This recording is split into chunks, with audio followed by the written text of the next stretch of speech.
Hello friends, Jeff here from House of Heresy. I'm back again with another deck tech video. For those that haven't seen any of my videos from this series before, basically take a look at one of my commander slash EDH decks that I've built and kind of talk through it.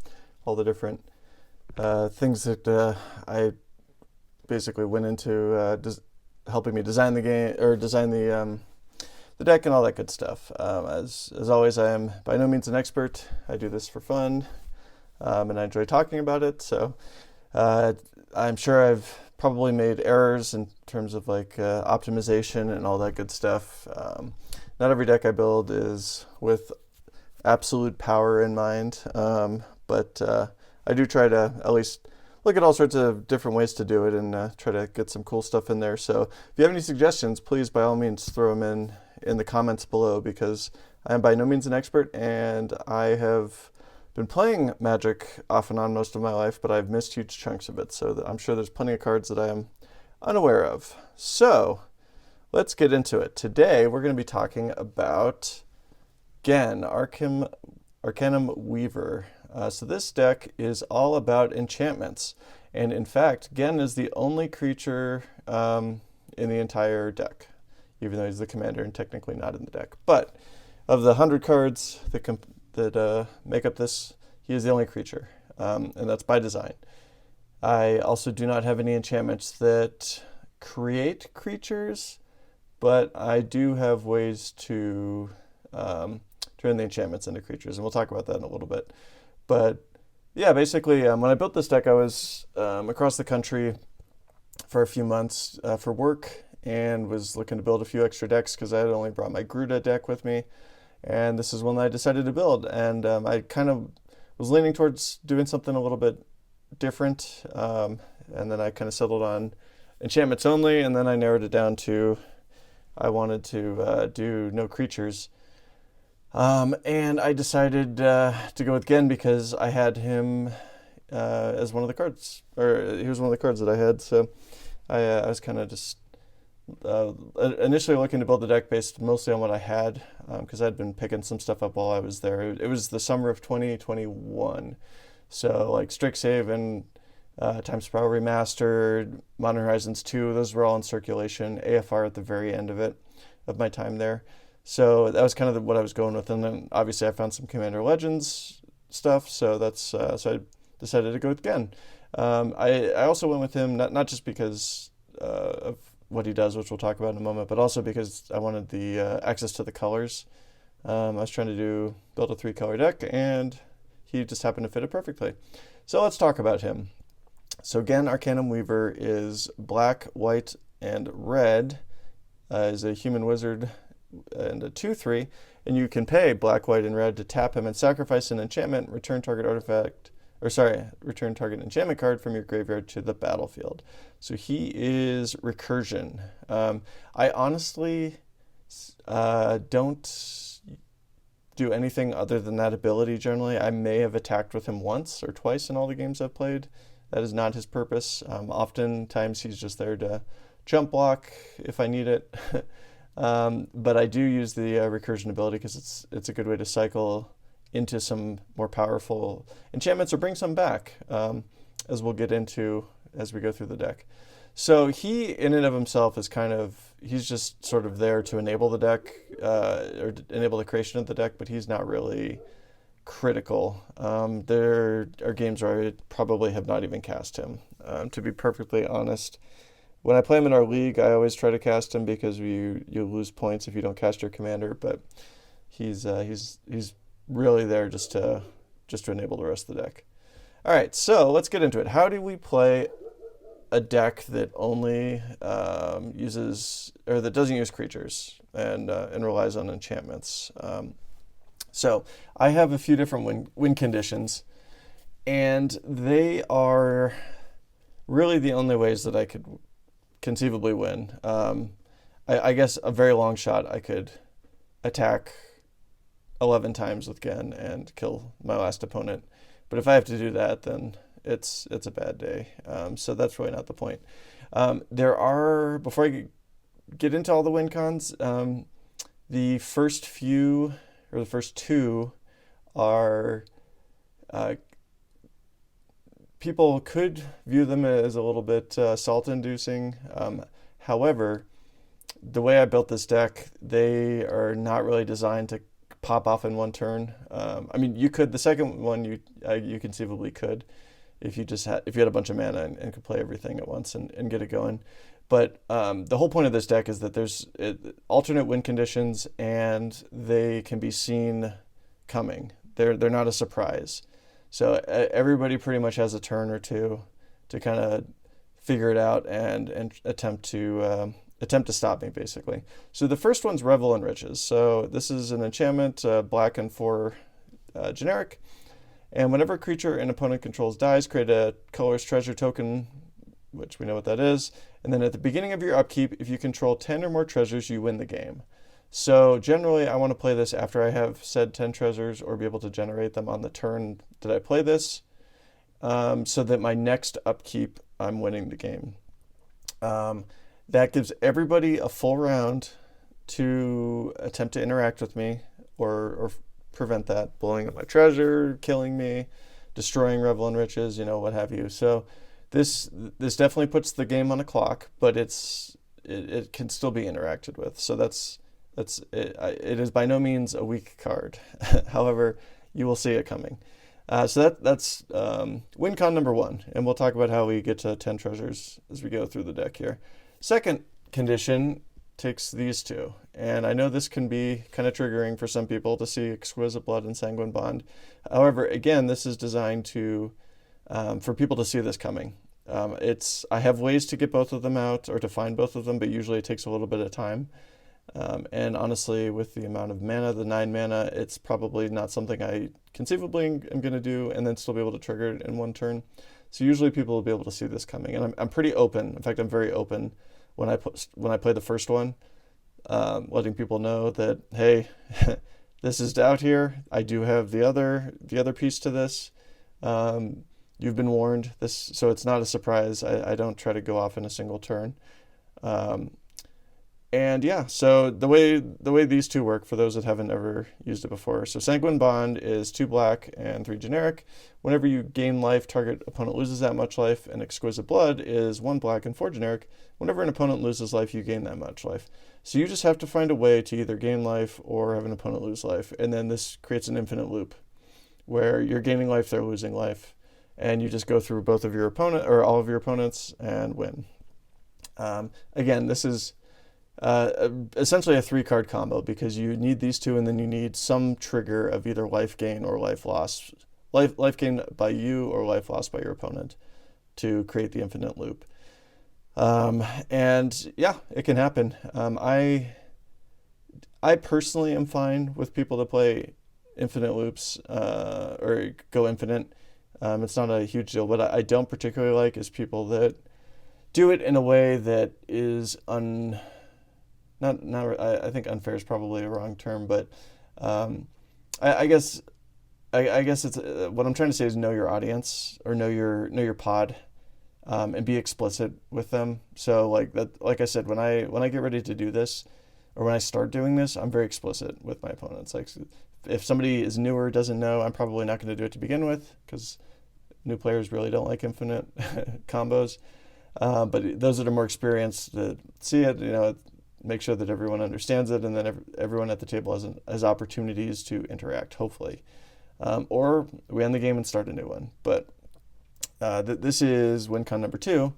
And then win con number 3 is really both of these. I use either of these to turn my enchantments into creatures and attack more conventionally. So first one, Opalescence, is 2 white and 2 generic. Each other global enchantment, which is just an enchantment, is a creature with power and toughness equal to its converted mana cost. It's still an enchantment. So turning this, this one would be a 4/4. Starfield of Nyx would be a 5/5, and Starfield of Nyx is pay 1 white and 4 generic. At the beginning of your upkeep, you may return target enchantment card from your graveyard to the battlefield. That in and of itself is awesome. Great way to recur stuff out of your graveyard. And then the second part to that is as long as you control 5 or more enchantments, each other non-aura enchantment you control is a creature in addition to its other types and has base power and toughness equal to its converted mana cost. So it does a similar function as long as you have 5 or more others. So not counting this one. So you would technically need 6 total. Or no, I'm sorry. Starfield of Nyx would not turn into one, or would not turn itself into one because it's other non-aura enchantments. But Opalescence would turn all of them into it.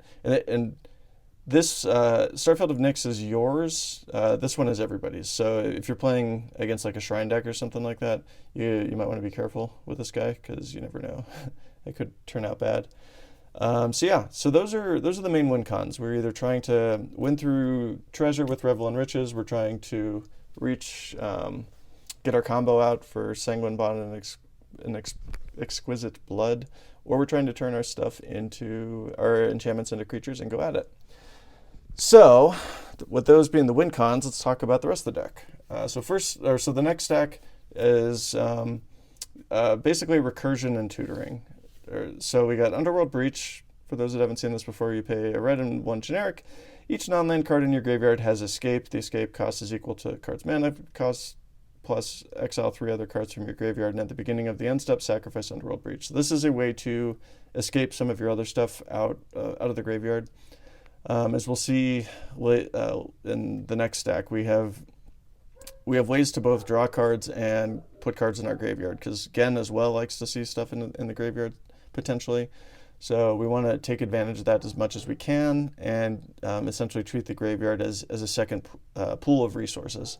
So that's Underworld Breach. You got Resurgent Belief, which you suspend for a generic and a white for 2, and then you return all enchantment cards from your graveyard to the battlefield.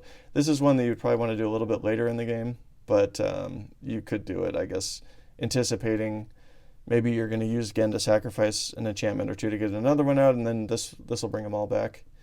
You got Replenish, which is a white and 3 generic, and you're returning all enchantment cards from your graveyard to play.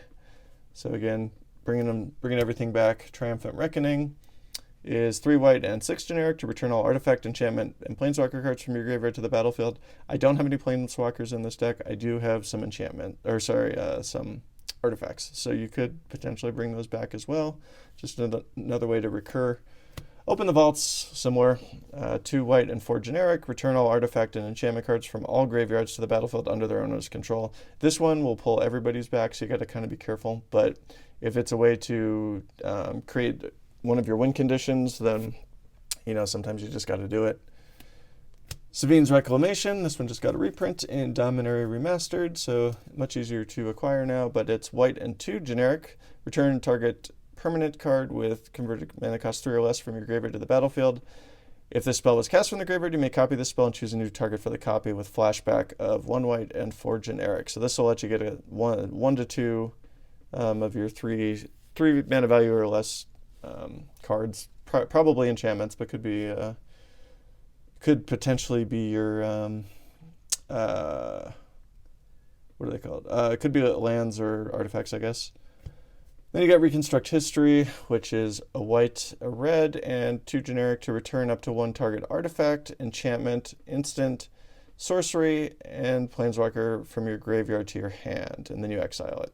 So this is a nice, it's not bringing it back to the battlefield, but this is a nice way to check all those blocks. We do have lots of instants and lots of sorceries. Again, we do not have any planeswalkers, so that's the one category we would not be able to take advantage of with that card. And then we get into our tutors. So obviously Enlightened Tutor is a great one. You search your library for 1 white, you search your library for an artifact or enchantment card, reveal that card, shuffle your library, put it on top. The 1 cost tutors just got a reprint in Dominaria Remastered. So this is a great way in somebody's end step to put something that you want on top of your library and then draw it. And you got Idyllic Tutor, which is a white and 2 generic for sorcery. Search your library for an enchantment card, reveal it, put it into your hand, and then shuffle your library. So this is going straight into your hand. It is at sorcery speed, but it's not that big of a deal, probably, because it's going into your hand. Then we got Entomb, which also got a reprint. 1 black to search your library for a land card, search your library for a card, put that card into your graveyard, and then shuffle your library. So this is a tutor into your graveyard, and we have lots of ways to recur, so that works out for us. And then Unmarked Grave does a similar thing. Paying a black and a generic to search your library for a non-legendary card, put that card into your graveyard, and then shuffle.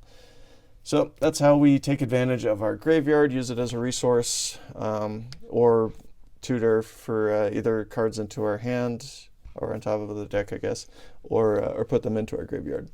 Okay, so next stack is going to be how do we fill up our graveyard while drawing cards for the most part. There's a couple other cards in here, but this is a lot about the card draw. So Faithless Looting, this one's a very powerful card. I think a lot of people are familiar with it, but you pay a red to draw 2 cards and then discard 2 cards, and you can flash it back for a red and 2 generic, and then do the same thing. So very, very solid card. It's a great way to cycle through your deck, get stuff that you want into your graveyard and stuff that you want into your hand, and then take advantage.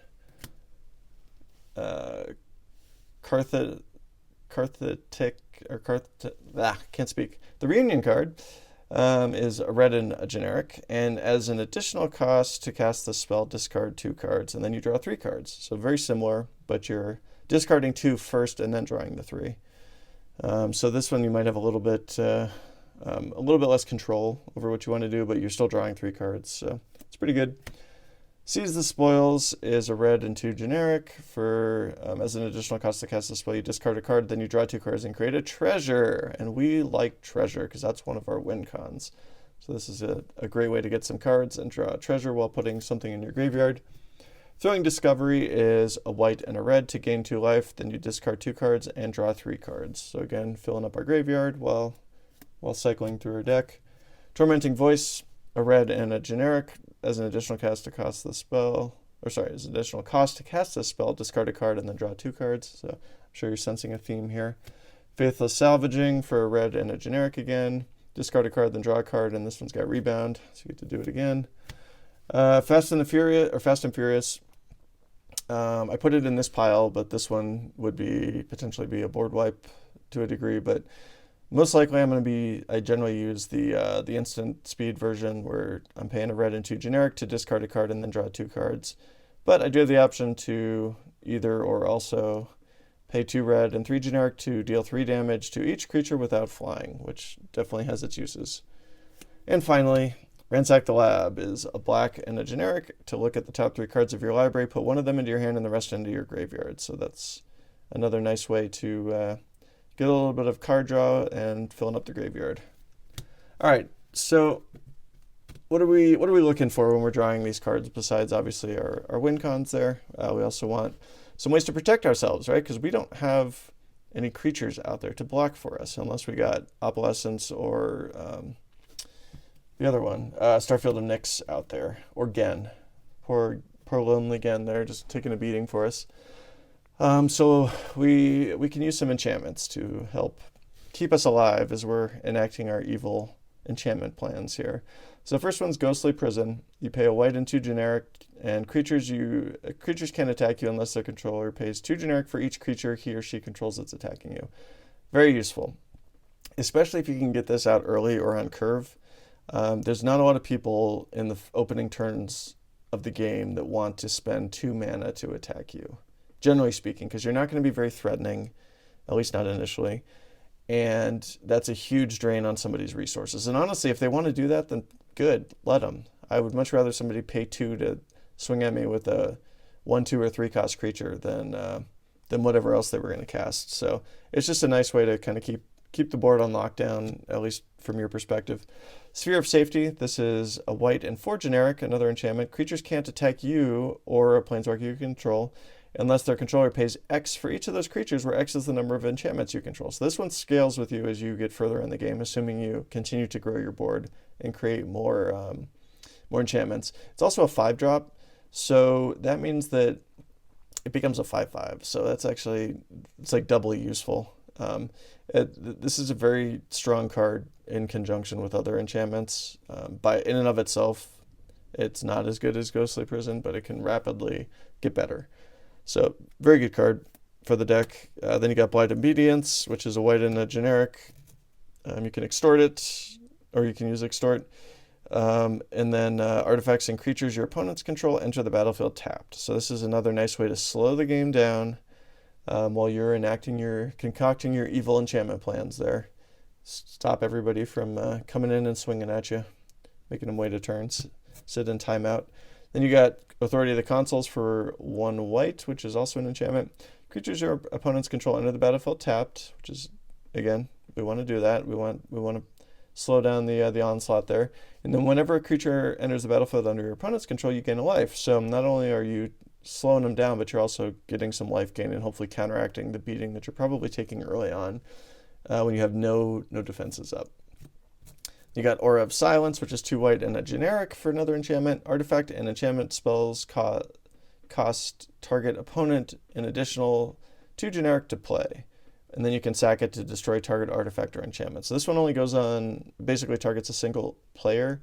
But if you know that they're going heavy on artifacts or enchantments, or they're just popping off, this is a good way to kind of slow them down a little bit. And then just being able to, sometimes it's nice just to play it and then get the value of sacking it to destroy something.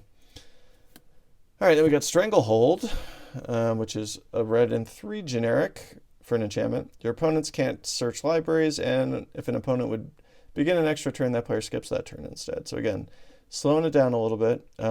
Some of these, if you play by themselves, you're probably going to become a pretty big target for people that want to search the libraries and or take extra turns. So just be aware when you're playing this deck that you are not a threat until you are a threat. And then you don't have a lot of ways to defend yourself when you become that threat. So I would be cautious about just going all in on some of these cards or playing them on curve unless you have ways to protect yourself, because it's not that hard for the board to team up and beat you down, especially for some of these cards that we'll get into here. There's definitely some saltier cards in this deck, but most people are okay with that because you're not playing creatures. You're not like generating a bunch of tokens or something like that to just be very oppressive. You have a self-imposed restriction of no creatures in the deck. So I think most people are pretty cool with that. Or most people I've played this deck against are pretty cool with that. They understand that it can get nasty, but there's limitations to what this deck can do. And Stranglehold, played by itself, is probably going to not do great for you. So just a word of caution there. And here's another one that will probably not make you friends if you just play this by itself. So a red and 2 generic. Whenever a player taps a land for mana during another player's turn, destroy that land. So this shuts off all that instant speed interaction that a lot of people like to play, the control players and stuff. Since we're playing colors that historically are not great at, are not like the average control deck there, i.e. blue, this is a nice way to kind of slow them down and stop them from getting in there and interacting with people. So if this does hit the battlefield, it's probably going to make some people unhappy, though.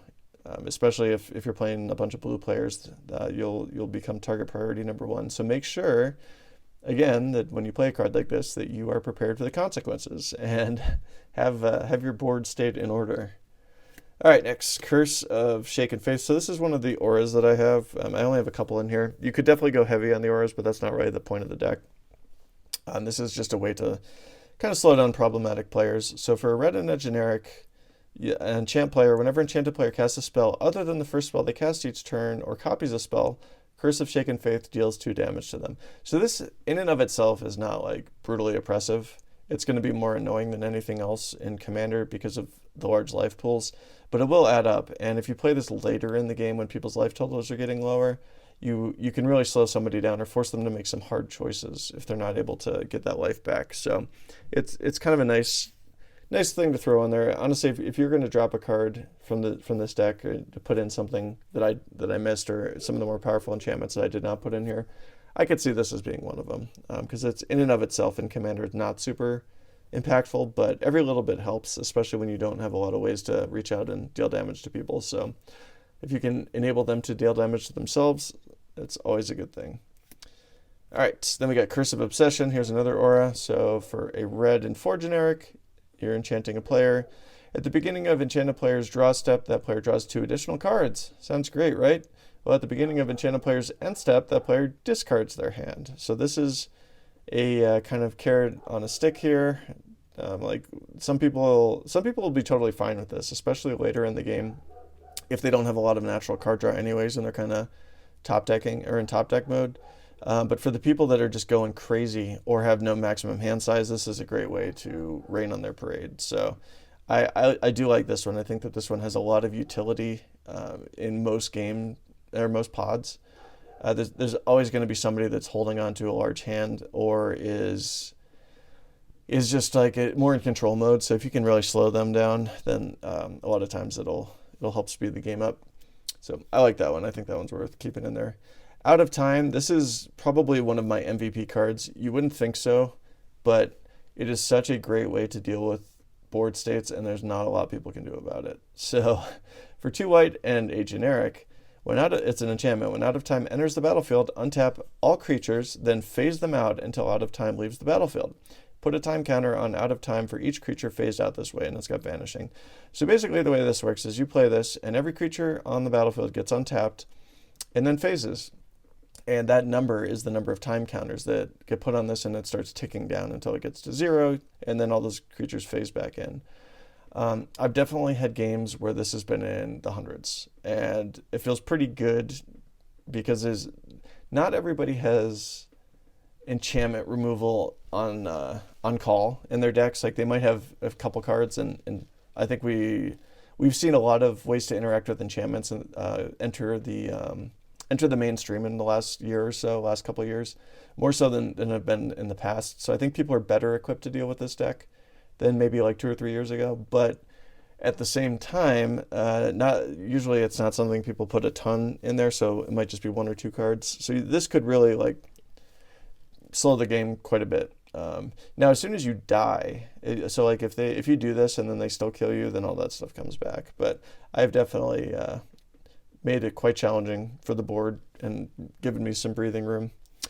Then we got Greater Auramancy for a white and a generic. Other enchantments you control have Shroud, and enchanted creatures you control have Shroud. So second line, not super pertinent because I don't have any enchanted creatures in the deck, but I do have lots of enchantments, and it's nice to give them Shrouds. This is a nice defensive tool. Of course, Teferi's Protection. I have actually... It was a pretty wild game, and normally, depending on the pod, I wouldn't necessarily do this because I do like to give people the opportunity to at least interact with my win cons, but I definitely cast this when Revel in Riches was on the battlefield and online with 10 or more treasures because I was being pretty aggressively targeted, and it was a pretty competitive game, so I'll just say that. And it saved me, and I won. It was great. So yeah, so it's a good card in here. It's definitely one of the tools with the colors that we have that can really keep us alive in ways that we wouldn't otherwise be able to. Angel's Grace, another great card for doing just that. For 1 white, it's an instant with split second, so it'll kill the stack as soon as you play it. You can't lose the game this turn, and opponents can't win the game this turn. Until end of turn, damage that would reduce your life total to less than 1, it reduces it to 1 instead. So this is a great way to keep yourself alive or stop somebody else from winning. Yeah, so I like it. I try to put it in my decks when I can. I think it's a fun card. And then Boros Charm. This could have gone in a couple different stacks, but I put it in this one for the middle dot there. So you pay a red and a white, and you choose one. It's an instant. So you could either deal damage to target player or planeswalker, which could be quite useful in this deck since we don't have a lot of direct damage. Permanents you control gain indestructible until end of turn. That's quite useful. And then target creature gains double strike until end of turn. Not as useful unless we got like all of our enchantments turned into creatures. So it's a good utility card. I think doing the middle one there is what I tend to do the most, but I have done the direct damage as well. Okay, so next stack, we're getting into basically our removal. We got kind of single target and then some of our mass removal there. So the first few cards, we actually, I do prioritize counter magic in this deck as much as I'm able to. just because while we don't have the tools that blue does, we do have ways to interact with the tools that blue does. So Pyroblast is one of them. For 1 red, you can choose one. Counter target spell if it's blue, or destroy target permanent if it's blue. This is a great way to protect your stuff that you're trying to play, because most counter spells are blue, and this is a way to counter that counter magic. Or just blow up a blue creature. Get rid of that Jinkataxis or whatever. Or it could be a permanent as well, so if you need to get rid of like Omniscience or something like that. But it's a nice utility card. Almost always in your pod somebody will be playing blue, so usually it has some degree of utility. Tibalt's Trickery, another great classic one. I think it actually got banned in Standard for a bit, or maybe it was Historic on Arena. I can't remember. I know some formats don't like it, but it is a counter spell. You can make things worse for you with this card, but that's part of the fun of it. I'm not going to read it. Most people should be familiar with it. Mana Tithe, there's another counter spell. So this one is really great if the person you're trying to counteract is tapped out.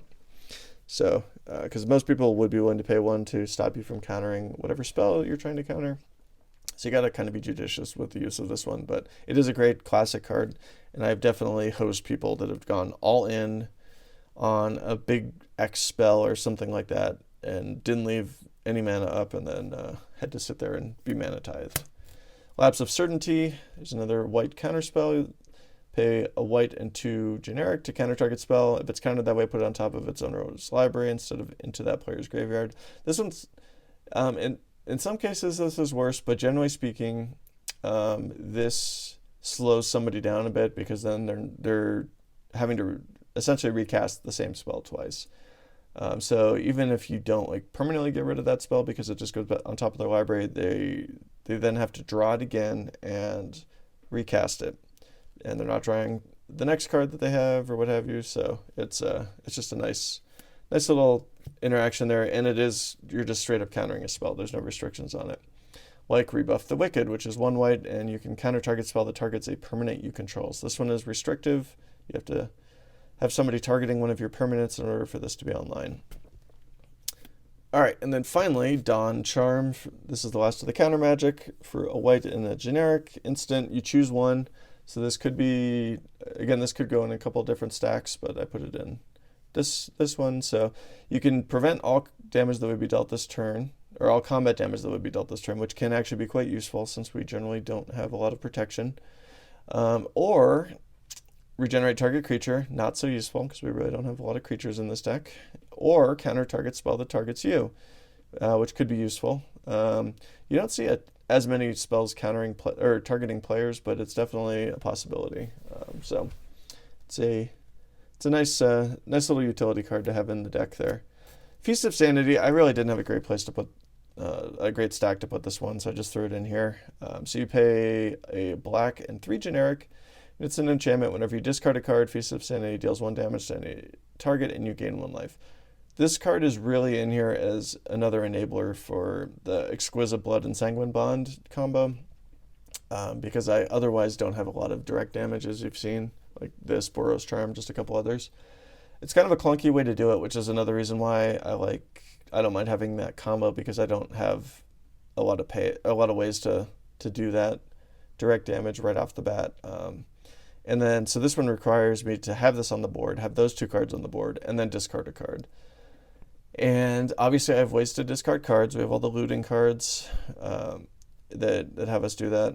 Almost all of our card draw in this deck is tied to discard. So it's definitely a way to bring it online, but people will see it coming, and people will hopefully have time to react to it. All right, then we get into our more classic single target removal. So we got Bone Shards. As an additional cost to cast this, you sack a creature or discard a card. Almost always be discarding a card, but if our enchantments are creatures, then that's a way to get that enchantment into the graveyard, which could be beneficial for us. And then you destroy target creature or planeswalker. Swords to Plowshares is a classic one I think everyone's familiar with. Vanishing Verse is another exile effect. It's a white and a black to exile target monocolored permanent, so a little bit restrictive, but usually you'll have some sort of target in most games. Generous Gift, another classic one that most people should be familiar with. Excavation Technique, so we got a white and 3 generic for sorcery. You can demonstrate it, which means you can, when you cast it, you copy it. But if you do, an opponent also gets to copy it, and then everybody that's copying it gets to choose new targets for their copies. And the main effect is destroy target non-land permanent. Its controller creates 2 treasure tokens. So you could use this on yourself, theoretically. You could, to generate those treasures, you could potentially generate up to 4 treasures if you target 2 things that you control.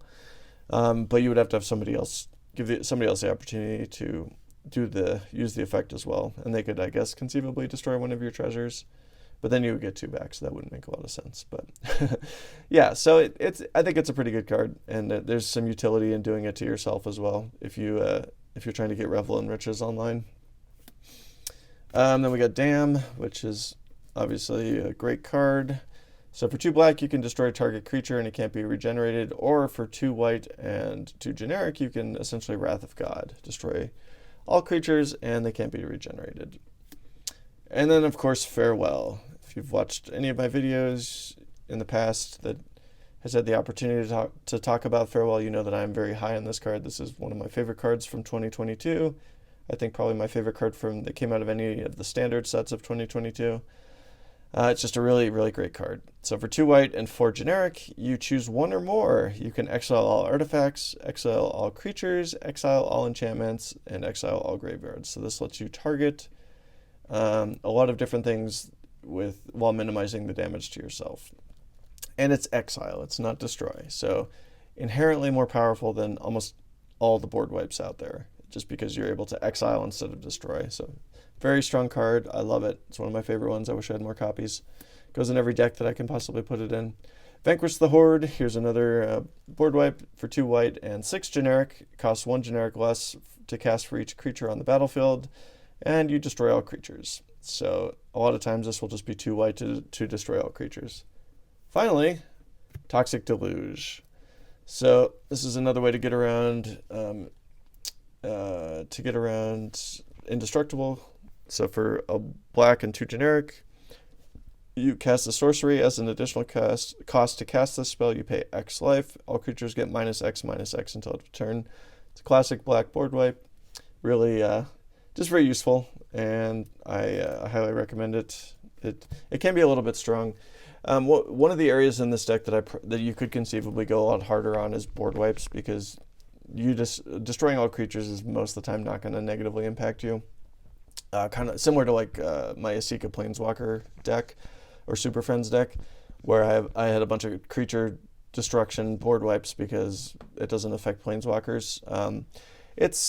I mean, I could have put more in here, but at the same time, that's also a way to really slow the game down, and sometimes it just feels bad to play yet another board wipe when you could just suck it up, lose the game, and move on to the next one type thing. So there's definitely room to flex in more if you wanted to as you're building this deck, but that's my personal preference, was to only have those few that are in there. And you'll notice I also didn't have any of the black tutors in here as well, and that was again by choice. That is a way to dramatically improve the reliability of this deck to get your combos out, but that's not really why I built it. So you know, it is what it is. But those are definitely areas where if you're looking to go harder, those are ways to rapidly improve. All right, and then next stack before we get into the lands, these are all cards that are gonna, in some way, shape, or form, ramp you. So Brass's Bounty not only ramps you, but also helps your Revel and Riches win con. So for a red and 6 generic sorcery, for each land you control, create a colorless treasure artifact token. So if you have a bunch of lands out, if you have more than 10 lands out, you cast this, then Revel and Riches is online. So it's just a nice way to help enable that win con. Again, it's something that people will see coming probably. If you play Revel and Riches and don't already have the number of treasure, then you cast this. It's not a surprise to anybody. So good card, good for this deck. And it's also like, even if you're not trying to do Revel and Riches, it's just a nice way to build up a bunch of treasure for future turns. Of course, Smothering Tithe. It is an artifact deck. and this is a great way to ramp. So you pay a white and 3 generic for an enchantment that whenever an opponent draws a card, they may pay 2, and if they don't, then you get to create a treasure token. So another great way to generate treasure and to get payoffs from people playing cards. Or sorry, drawing cards. Monologue tax, this is Smothering Tithe Light. So a white and 2 generic, whenever an opponent casts their second spell each turn, you create a treasure token. So again, another way to generate treasure.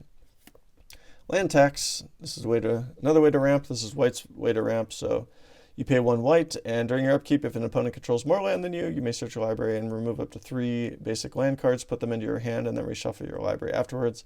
So if you can get this out early and you're not going first, this is a great way to always have lands to play and to thin out your deck a little bit.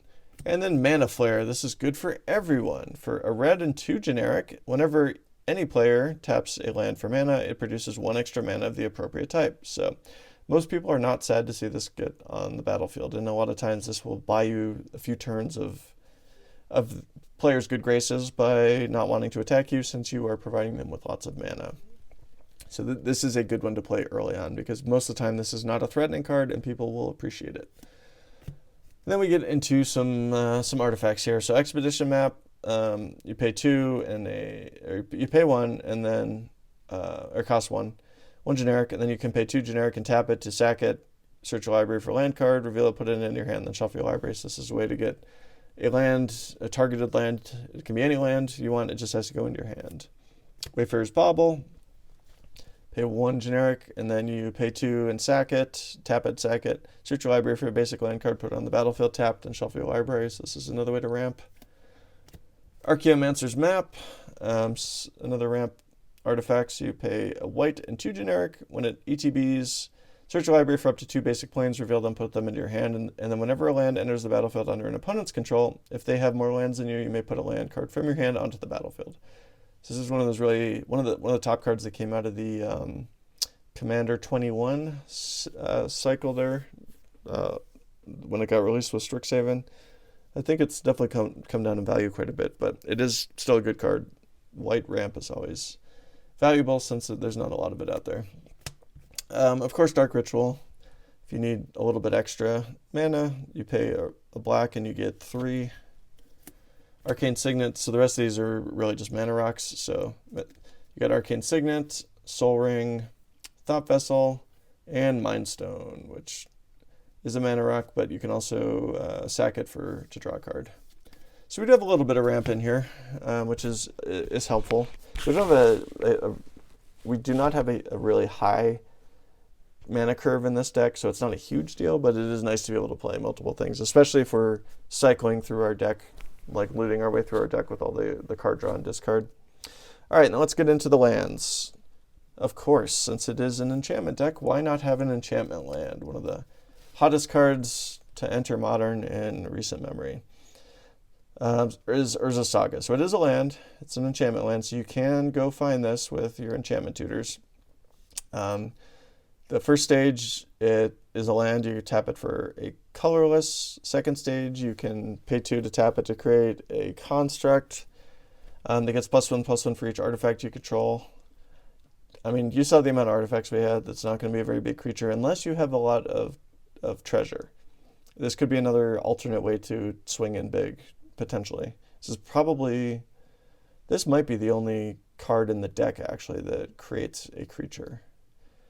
I'm pretty confident, actually, that this is the only one.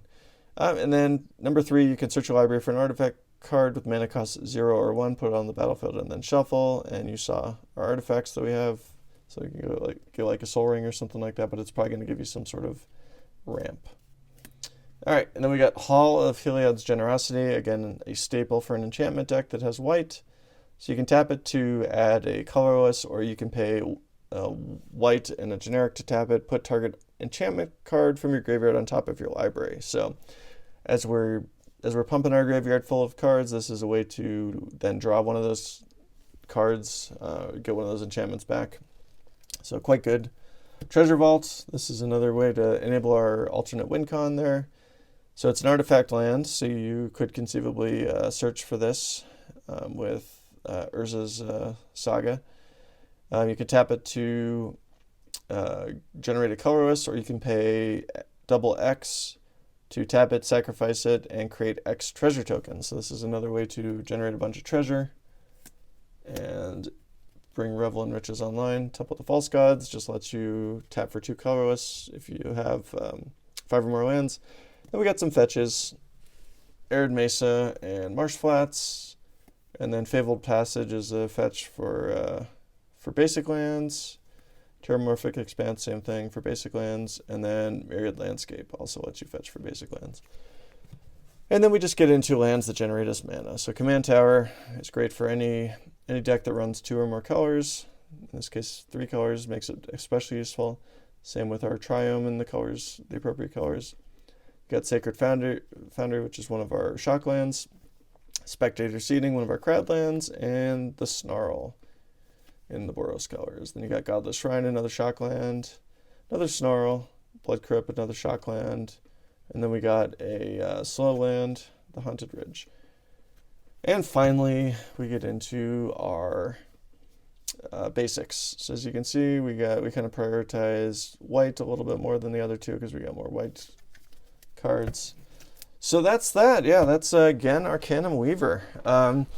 As far as power level goes, I know it has an infinite combo, but the way that I have designed this deck, I would say that there's enough sufficient handicaps in here that this is easily an 8. It does have a lot of good cards in here, but you have to work to get your win conditions. And if you don't get your win conditions, you're really not going to win because your 2/3 commander is probably not going to carry you to victory. So if people are able to interact with or shut down any of those cards that create the win conditions for you, then you're probably kind of hosed. So, but it has a lot of good quality cards, so I don't like to rate it lower than an 8, but I think that that's a pretty safe power level, especially if you're having that rule 0 conversation with everybody beforehand, and you exercise discretion in how you play your win cons, depending on the experience level and power level of the pod. So yeah, I really enjoy this. This type of deck is a lot of fun to play. You have to be patient with it because it takes time to build up your win cons, and you will spend your early turns probably not doing much. You might play your commander.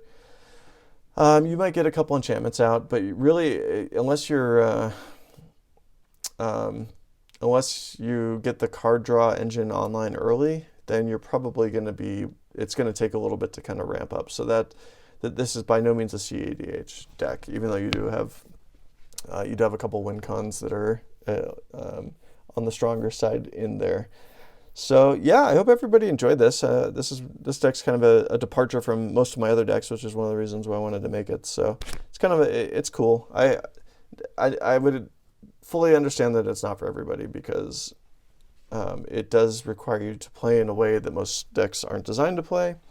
Some people just generally don't like alternate win cons. Like they hate mill, they hate infinite combos, what have you. And I totally understand that. So this is very much a know your audience, know yourself kind of deck. Like if you're not going to have fun playing it, don't build it. And if your pod that you play with or are playing with isn't going to have fun, then don't play it. But it can be very rewarding. So thanks for watching. If you got to this point, if you liked what you saw, please give us a like. If you'd like to see more, please subscribe. We put out new content every week. At least at this point, at least 3 times a week. We're doing pack cracking episodes on Tuesdays and Thursdays, and then we're doing these Commander deck tech videos on Saturdays. And throw some comments down there. I've really enjoyed all the comments people have been putting in all the different deck tech videos. I got some really cool suggestions for some of the other decks, and this one's definitely. I would not say this is like super optimized or tuned because there's definitely ways you could abuse the win cons, or you could go in a lot of different directions. Like building an enchantment deck has a lot of options. Like you could 100% go in like the token generation where you're using enchantments to create your creatures, build that battlefield. You could do it this way. You could go with like a shrine deck or whatever. So lots of different ways. So we'd love to hear what everyone's thoughts are. So thanks again, and until next time, have a great day.